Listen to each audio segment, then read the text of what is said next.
Bonjour à tous, on se retrouve aujourd'hui pour une nouvelle vidéo sur le discours de la servitude volontaire et cette vidéo va être consacrée au genre auquel appartient le texte de la Boétie. Est-ce que c'est un discours? Est-ce que c'est un essai? Quelles sont les grandes caractéristiques finalement littéraires et rhétoriques de ce texte? On va tout d'abord voir si ce texte peut être considéré comme une déclamation. Avant de rentrer plus dans ce thème, dans cet axe de réflexion, il est important de rappeler que l'éloquence est primordiale à la Renaissance, puisqu'elle fait partie de l'enseignement dispensé aux élèves de l'époque, notamment dans la première partie qui s'appelle le trivium, qui regroupe les matières littéraires, à savoir la grammaire, la rhétorique et la dialectique. Et donc maîtriser l'éloquence est alors essentiel pour faire une carrière publique. L'éloquence, c'est cette faculté de bien parler pas simplement dans la forme, mais dans le but aussi de persuader son auditoire. À l'époque, on redécouvre aussi beaucoup les orateurs antiques comme Cicéron, Quintilien, qui sont traduits et abondamment commentés. On retrouve aussi, alors notamment en s'appuyant sur Cicéron notamment et sur son texte qui s'appelle Sur l'orateur, on va faire l'éloge d'une éloquence vertueuse qui est destinée à élever les hommes aussi bien par les connaissances que l'on peut apporter par le biais du discours que l'on va proposer, et également parce que l'orateur va devoir faire la promotion du bien plutôt que du mal. Et en cela, hein, Cicéron à l'époque s'opposait aux sophistes qui étaient déjà considérés comme des manipulateurs. On le retrouve aussi notamment dans les dialogues de Platon, cette idée des sophistes manipulateurs. Ce n'est pas du tout ce que l'on recherche chez l'orateur vertueux, bien au contraire. La construction d'un discours à la Renaissance, elle se réclame encore de la rhétorique antique. Et pour cela, elle repose sur 5 parties. L'exorde, ce qu'on peut assimiler à une sorte d'introduction qui sert à capter l'intention et la bienveillance de l'auditoire, ce qu'on appelle la captatio benevolentiae en latin. Ensuite, on a la narration qui permet d'exposer les faits avec clarté et avec concision. Puis on a ensuite la confirmation qui consiste à défendre la thèse avec des arguments et une amplification marquée de ces derniers. Puis on peut avoir une réfutation. Cette réfutation consiste en fait à évoquer les arguments de la partie adverse pour mieux les dévaloriser et les détruire. Et enfin, on a la péroraison, ce qui correspond donc à une conclusion qui vise à susciter les émotions et les réactions du public. Alors, pour notre texte qui nous intéresse, donc le discours de la servitude volontaire de la Boétie, on se rend compte que la Boétie va se livrer à une espèce d'appropriation des codes antiques, puisque du point de vue de sa structure, le discours va garder à l'esprit ces codes tout en les suivant de manière assez lâche. Par exemple, on ne trouve pas de réfutation dans le discours de la Boétie. L'œuvre, elle est quand même dense, sans plan apparent. Je vous rappelle que dans le texte original, il n'y a pas de paragraphe, il n'y a pas de partie, il n'y a pas de titre ni de chapitre. Tout ça, ça a été rajouté par la suite par les éditeurs, et y compris dans notre édition des ateliers Actes Sud, les titres que vous pouvez retrouver au sein du texte, par exemple petit 1, faiblesse des hommes obéissant à un seul, ça c'est des choses qui ont été rajoutées et qui vous aident, vous, lecteurs d'aujourd'hui, à vous retrouver dans l'œuvre, d'accord, et à préparer cette étude de texte pour le bac. Néanmoins, malgré les détours, les digressions que la Boétie peut faire, on distingue une progression méthodique que l'on peut rapprocher des étapes clés de la rhétorique du discours antique. Et c'est pour ça qu'on va s'y rapporter, réfutation mise à part. Petite info, si le discours de la servitude volontaire avait dû être déclamé, c'est-à-dire prononcé en public, il aurait fallu près d'une heure pour le prononcer. On va donc s'intéresser maintenant à la structure globale du discours. en commençant par l'exorde. Donc je vous rappelle, l'exorde, hein, c'est l'introduction. Le discours de la servitude volontaire s'ouvre de façon traditionnelle par une captatio benevolentiae, par le biais de la citation de l'Iliade d'Homère. Hein. Homère raconte qu'un jour, parlant en public, Ulysse dit aux Grecs « Il n'est pas bon d'avoir plusieurs maîtres, n'en ayons qu'un seul ». Et ça continue un petit peu ensuite, donc page 19 de votre édition, acte sud. La Boétie annonce ensuite qu'il refuse de s'attaquer à la question philosophique traditionnelle du meilleur régime politique entre république et monarchie. C'est pas quelque chose sur lequel il veut s'arrêter. Si j'avais à la débattre, avant même de rechercher quel rang la monarchie doit occuper parmi les divers modes de gouverner la chose publique, je voudrais savoir si l'on doit même lui en accorder un, etc., etc. Donc là, je vous laisse vous rapporter à la page 20. Et enfin, il annonce le sujet de son discours. Donc là, je vous ai mis la citation sur la petite diapositive. Je désirerais seulement qu'on me fît comprendre comment il se peut que tant d'hommes, tant de villes, tant de nations supportent quelquefois tout d'un tyran seul, qui n'a de puissance que celle qu'on lui donne, qui n'a de pouvoir de leur nuire qu'autant qu'ils veulent bien l'endurer, et qui ne pourrait leur faire aucun mal, s'ils n'aimaient mieux tout souffrir de lui que de le contredire.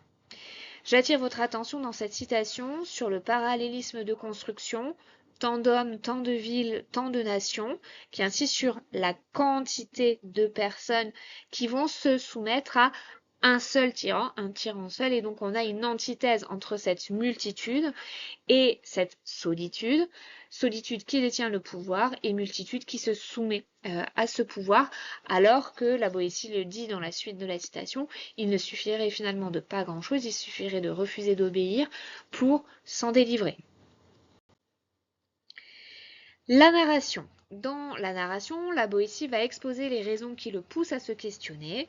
S'il reconnaît que la soumission par la force est compréhensible, le fait qu'elle s'installe dans le temps, pour lui, ne l'est pas. D'accord ?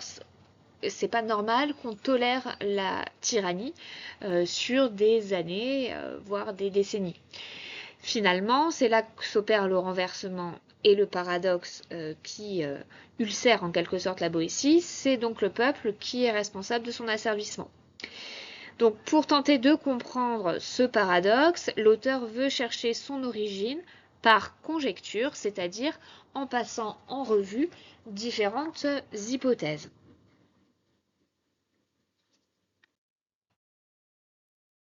On arrive alors à la confirmation, c'est-à-dire le passage du texte où les différents arguments vont être développés. Alors, pas de manière totalement linéaire, puisque nous le verrons, il opère des digressions à plusieurs reprises. Le premier argument, c'est l'idée que la servitude, elle est contre nature et que la liberté est un état naturel que l'homme devrait avoir envie de défendre. Le deuxième argument, c'est que la servitude, elle est liée à la coutume. C'est l'homme est habitué à servir, à être asservi, et donc c'est comme ça que la tyrannie s'installe et perdure. À ce moment-là, il opère un premier détour en se focalisant sur ce qu'il appelle les mieux-nés, donc c'est-à-dire ceux qui sont éduqués, qui ont accès à la culture et au savoir. Et justement, cette éducation va être un ferment pour combattre l'habitude, la coutume et donc la servitude, sauf que le tyran se rend compte que les personnes bien éduquées sont une possible menace pour son pouvoir, donc il va les isoler, et en étant isolés, ces gens bien nés ne vont pas pouvoir s'opposer efficacement au tyran. Il passe ensuite au troisième argument, la servitude rend les hommes lâches. À ce moment-là, il va donc faire un développement sur les ruses du tyran pour abêtir le peuple. Donc là, on voit que c'est lié, hein, ça découle de ce troisième argument. Donc il va passer en revue, on en a déjà parlé dans d'autres vidéos, hein, les spectacles, la débauche, la corruption, etc. À ce moment-là, on a une véritable digression sur la poésie française, puisqu'à ce moment précis du texte, la Boétie va évoquer du Bellay, Ronsard, et donc c'est-à-dire ce mouvement littéraire de la Pléiade, pour s'inscrire dans leur lignée. il faut quand même aussi insister sur le fait que le discours est écrit en français et que le français est en train, depuis l'édit de Villers-Cotterêts, hein, en train de s'affirmer comme la langue officielle du royaume, et que les hommes littéraires de l'époque ont à cœur de défendre cette langue française et de la rendre égale à l'italien et au latin. Donc on voit qu'il y a aussi cette volonté-là, hein, de la Boétie. Donc là, on est sur une véritable digression, ça n'a plus véritablement de rapport avec la tyrannie. Et donc, il enchaîne ensuite sur son quatrième argument, la pyramide de la domination. Je ne reviens pas sur cette idée-là. On l'a déjà évoqué dans d'autres vidéos, je vous laisse vous y référer. Et enfin, la péroraison, qui est contenue essentiellement dans le dernier paragraphe. Dernier paragraphe qui incite le lecteur à apprendre en vue de son salut. Et donc, on a une véritable ouverture là sur le spirituel, hein, assez tardive d'ailleurs, cette invocation divine. Les tyrans seront châtiés par Dieu.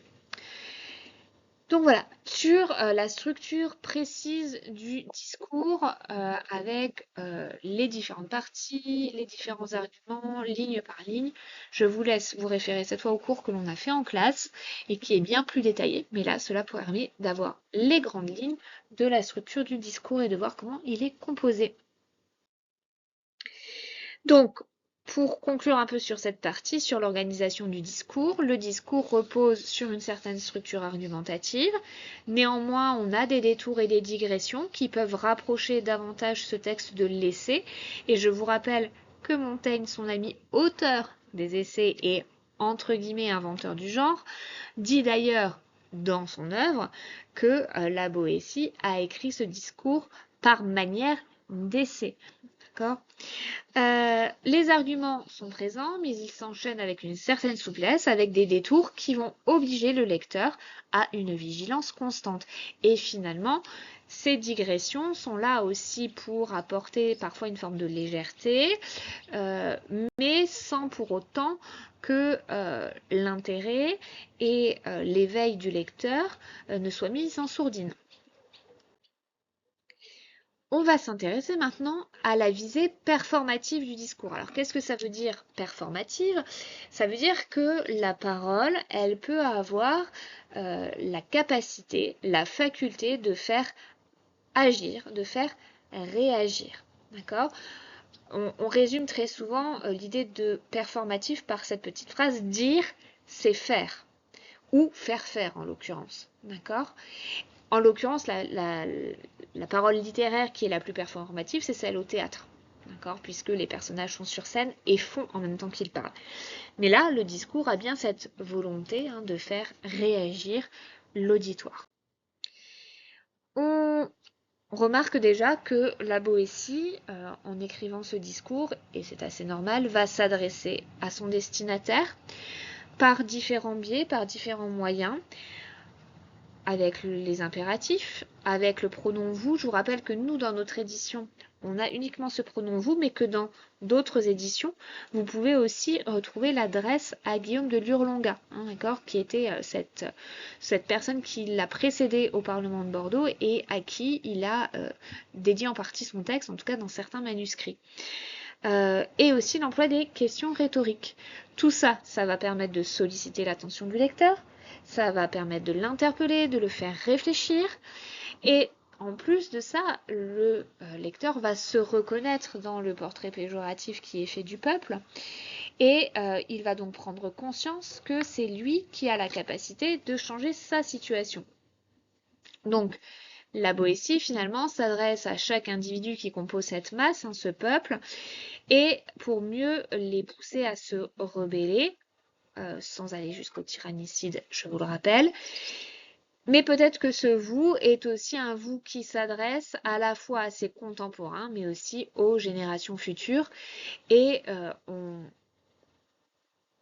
a déjà évoqué ensemble, on a déjà échangé ensemble sur le fait qu'en effet, ce discours de la servitude volontaire est plus que jamais d'actualité aujourd'hui.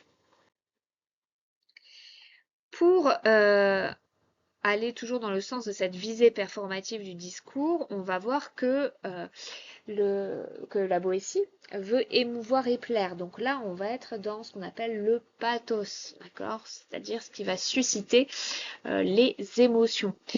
Une des émotions qui marque le discours et qui l'ouvre d'ailleurs, c'est l'étonnement. Celle-ci, elle est traduite par de la ponctuation expressive, par des interrogations rhétoriques. Je vous ai mis une citation parmi tant d'autres, à vous d'en trouver d'autres dans votre livre. Mais ô grand Dieu, qu'est-ce donc que cela? Comment appellerons-nous ce vice, cet horrible vice? Ça, c'est au tout début, enfin quasiment au début du discours. Il exprimait aussi très souvent son indignation. Pour cela, on peut repérer dans le texte des anaphores, des répétitions, des énumérations, une tournure emphatique dans les phrases avec notamment très souvent des chiffres qui vont aller croissant. Là encore une fois, je vous ai mis un exemple parmi tant d'autres. Si 2, si 3, si 4 cèdent à un seul, c'est étrange. Mais si 100, si 1000 se laissent opprimer par un seul, non pas 100, non pas 1000, mais 100 pays, 1000 villes, 1 million d'hommes. Là, pour vous montrer cette surenchère numérique. Il va aussi, bien entendu, exprimer sa colère et notamment, là, il va recourir aux impératifs pour faire réagir le lecteur. Là, c'est un passage plutôt de la fin. Apprenons donc enfin, apprenons à bien faire, levons les yeux vers le ciel et pour notre honneur, pour l'amour même de la vertu, adressons-nous à Dieu. Donc là, on voit la récurrence des impératifs dans ce passage. Afin de plaire au lecteur, il va aussi chercher à le divertir. Et pour cela, il va parsemer son discours d'anecdotes, d'historiettes, de petites histoires et d'analogies. Au niveau des anecdotes, on peut penser par exemple à la mention du grand Turc qui interdit les savants les livres dans son royaume, à toutes les anecdotes à propos des affabulations qui tournent autour des tyrans, par exemple les facultés exceptionnelles de l'orteil de Pyrrhus, les miracles de Vespasien. Pour les petites histoires, on peut penser aux apologues, c'est-à-dire aux fables d'Ésope, les deux chiens ou le lion vieilli et le renard. Et pour les analogies, alors il y en a d'autres, mais vous avez la comparaison des hommes avec les semences végétales qui se laissent abattardir, ou encore les animaux qui devraient enseigner aux hommes. Rappelez-vous ce passage avec le poisson, l'éléphant, le cheval, qui, une fois capturé, soit se laisse mourir, soit refuse de se laisser asservir. Et enfin, pour achever cette vidéo, on va insister sur le fait que le discours de la Boétie est un discours aussi qui se veut convaincant et qui pour cela est érudit, c'est-à-dire savant. Et en effet, tout le discours est rempli d'arguments d'autorité, caractéristiques de la culture humaniste. Et on retrouve vraiment de nombreuses références antiques. Alors, par exemple, la Boétie va ouvrir son discours de la servitude volontaire par une citation de l'Iliade d'Homère. Et alors, ce qu'il faut voir, c'est que certains exemples vont donner lieu à de grands développements. Par exemple, justement, les paroles prononcées par Ulysse dans l'Iliade vont provoquer chez la Boétie une réflexion qui se déploie sur plusieurs lignes, alors qu'il y a d'autres références comme Hercule, Samson ou Myrmidon. C'est juste quelques noms qui sont parsemés comme cela. On retrouve donc des références à des auteurs latins comme Tite-Live, Cicéron et Virgile, ou à des auteurs grecs comme Thucydide, Hérodote ou Xénophon. Et il montre ainsi la Boétie qu'il cite avec facilité les anciens considérés comme des modèles. Il ancre ainsi son analyse dans une tradition finalement intellectuelle et philosophique. Tout en montrant que justement son propos a une vocation atemporelle, universelle, à propos de la tyrannie et de la liberté, hein. C'est pas forcément quelque chose qui est ancré dans la contemporanéité de la Boétie, mais il y a cette idée que la Boétie va rappeler les temps passés parce qu'ils éclairent le temps présent. Ils les empruntent parce qu'en fait, ça continue d'avoir une résonance actuelle. Et comme je le disais là tout à l'heure, encore une fois, même aujourd'hui, le discours continue de faire écho avec notre monde contemporain. Bien entendu, il cite aussi un des exemples de son époque. Donc, on a évoqué le Grand Turc tout à l'heure, mais rappelez-vous qu'il évoque aussi le peuple vénitien, hein, qu'il dresse en exemple. Il y a tout un développement sur les rois de France et il mentionne aussi, donc on l'a dit, les auteurs de la Pléiade, Ronsard, Du Bellay ou Baïf pour louer leur qualité poétique. Et donc, bien entendu, tout ça permet d'instaurer une complicité avec le lecteur qui doit être capable de reconnaître et de partager ses références. Et on voit bien que le discours s'adresse plus particulièrement à ces mieux-nés, hein, à ceux qui sont éduqués et qui ont entre leurs mains, et en tout cas grâce à leur éducation et à leur culture, le pouvoir de s'opposer à la tyrannie. Voilà, je vous dis à très bientôt pour une autre vidéo. Bonne journée!